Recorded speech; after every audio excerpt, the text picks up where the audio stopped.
우리는 복음서 하면은 마태, 마가, 누가, 요한복음. 그래서 사복음서라고 그래요. 그런데 구약에도 복음서가 있어요. 구약의 복음서. 그 구약의 복음서를 뭐라고 얘기하냐면은, 어떤 성경을 이야기하냐면 이사야서다. 그러니까 구약의 복음서는 이사야서예요. 왜? 메시아에 대한 예언이 많이 나오기 때문에. 그리고 장차 하나님께서 온 인류에 대한 구원의 계획을 밝히시기 때문에. 근데 그 중에서도 이사야서를 복음서가 되게 한 것은 53장이에요. 고난받는 종에 대한 말씀. 그러니까 오히려 이사야서를 직접 대할 때 그 시대 사람들은 오히려 53장에 예언되어 있는 메시아, 고난받는 메시아, 그러나 구원의 메시아에 대한 말씀을 제대로 이해하지 못했을 것 같아요. 그런데 예수 그리스도가 이 땅에 오셔서 온 인류를 위한 대속의 죽음을 당하신, 그리고 사망 권세 깨뜨리시고 부활하신, 영원한 생명을 우리에게 주심으로 우리가 하나님의 자녀가 되었을 때 정확하게 이사야 53장의 내용이 그대로 이해가 되고 해석이 됐을 것이다. 왜냐하면 예수님의 삶의 모습이 그대로 어디로 들어오냐면 이사야 53장에 그대로 들어와요. 이사야 53장의 시작은 뭡니까? 비천하고 초라하고 볼품없고 그런 종으로 나와요. 하나님께서 이 땅에 오셨을 때 그렇게 낮고 천한 모습으로 오셔서 고난 받으시는 어떤 종에 대한 예언이 그대로 또 이어져 나오잖아요. 그리고 도수장에 끌려가는 양같이 아무 소리 안 하신 그 예수님의 모습이 그대로, 결국 그가 고난받음으로, 그가 찔림으로, 그가 채찍에 맞으심으로, 그가 상함으로 우리가 나음을 입는, 우리가 고침을 받는, 우리가 회복되어지는 그런 말씀들이 그대로 예수님의 죽으심이 나의 죽음이 되고, 예수님의 죽으심이 내 죄가 예수님께 전가되고, 그래서 그렇게 이사야서 53장은 그런 메시아를 통해 구원을 얻고 마침내 그 구원이 만방에 퍼져나갈 것이 그대로 예언되어 있다는 거죠. 그 예수님의 삶이 그대로 우리 가운데 있는 거예요. 그래서 그 하나님의 어떤 구원의 계획이 이미 구약에서부터 특별히 이사야서를 통해서 확실하게 우리 가운데 보여주시는 거예요. 주님의 사랑의 마음이 그대로 나타나 있는 거죠. 초반에 말씀드린 대로 그게 하나님의 마음, 사랑, 진심이다라는 거예요.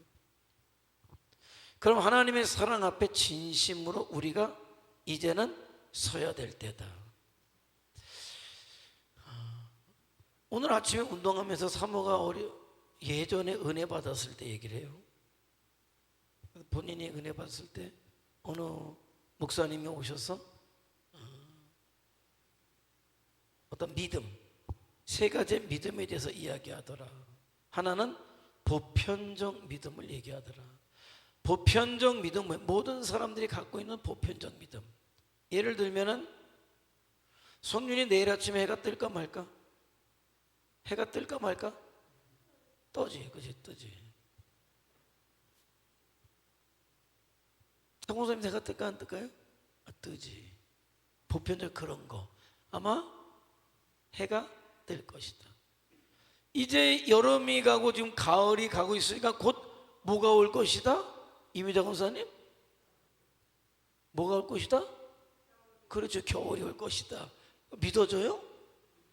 믿어져야 확실하게 이게 보편적 믿음이야.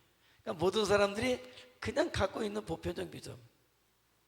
그냥 목이 마를 때 시원한 물을 먹으면 시원하겠다. 예? 생각 시원하게 보편적 믿음.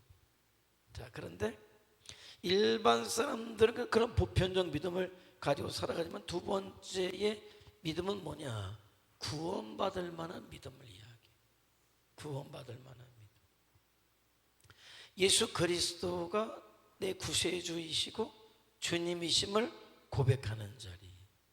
구원받을. 참 요즘은 구원받을 믿음에까지 나가는 것도 귀하다. 참 그런 시대가 됐습니다만은, 그런데 더 나아가서 구원받는 믿음으로 끝나는 것이 아니라 한 가지 믿음을 더 이야기하더라. 맞아요. 그 믿음은 뭐냐면 큰 믿음, 역사를 이룰 만한 믿음. 그러니까 하나님의 진심의 사랑 앞에 응답하는 사람은 어디까지? 큰 믿음의 자리까지. 자, 예수님을 믿는다, 따라다닌다. 그래요. 가룟 유다가 큰 소리 치면서 내가 돈꾀를 맡은 사람이다, 내가 굉장히 중요한 사람이다, 이렇다 저렇다 큰 소리는 쳤습니다만 결과적으로 그는 구원받지 못한 사람이다. 이 사람과 큰 믿음을 가지고 있는 사람이 부딪히는 자리가 있었어요.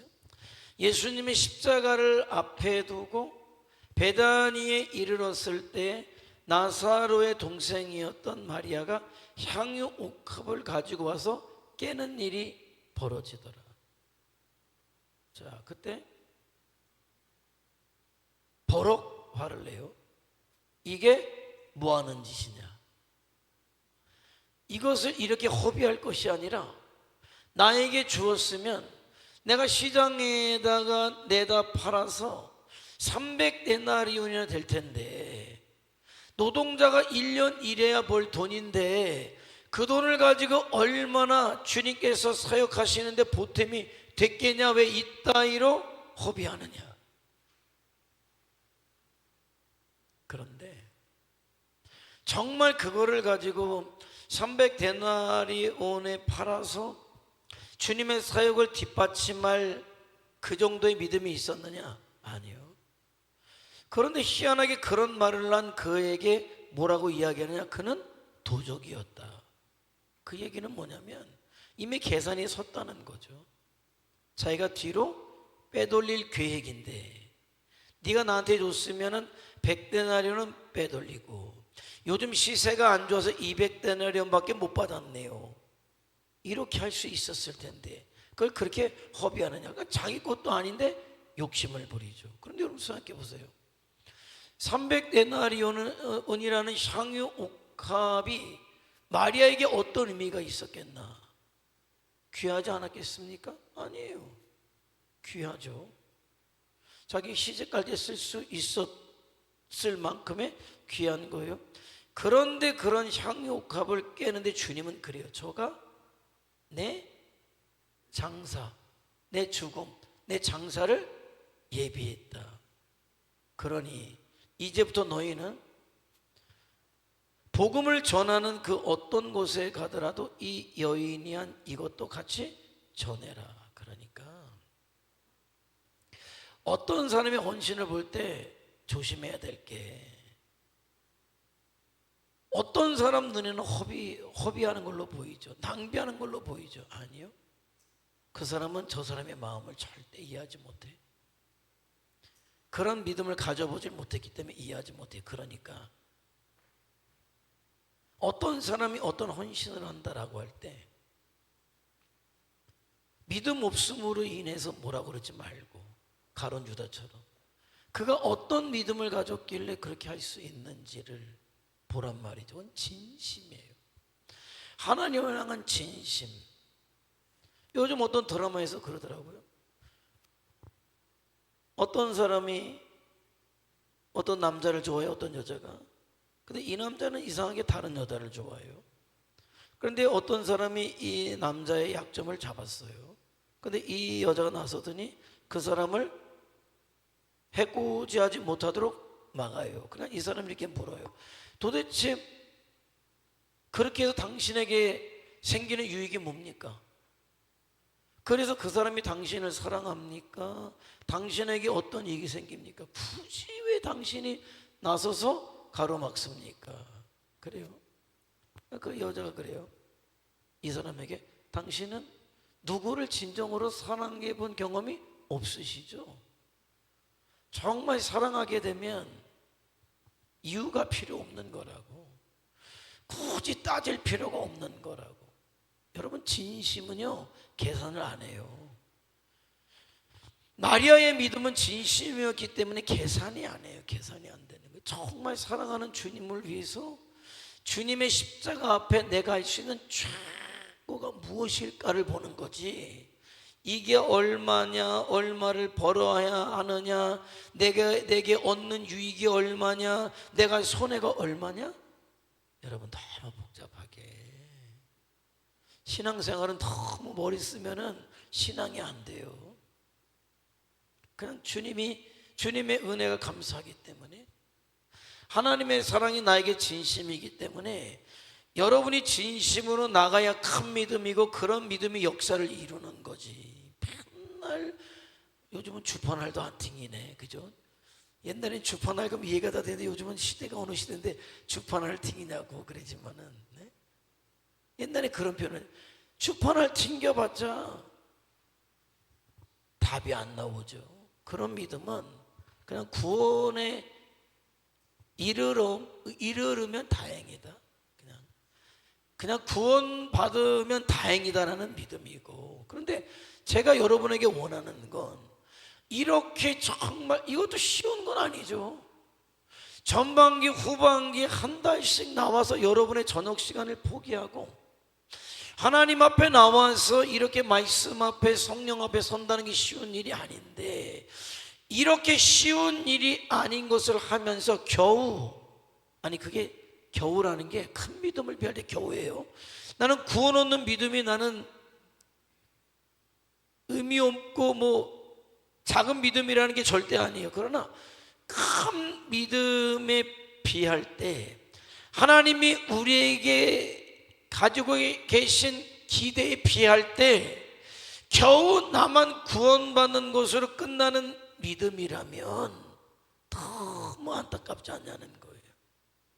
그러니까 안 믿는 사람들, 안 하려고 하는 사람들에게는 구원받는 믿음이 굉장히 귀하죠. 그러나 저와 여러분은 구원받는 믿음에서 그치는 것이 아니라 큰 믿음을 가진 자로 서자는 거예요.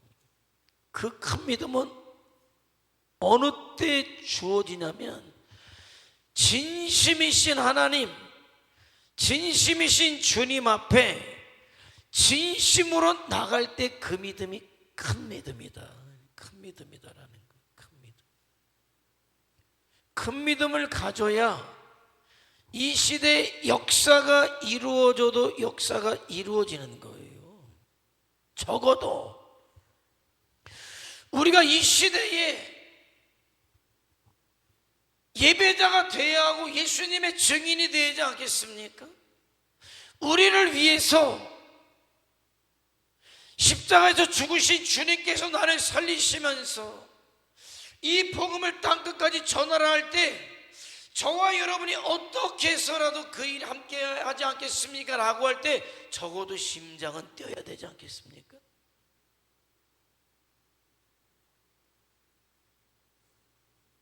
나는 기대가 돼요.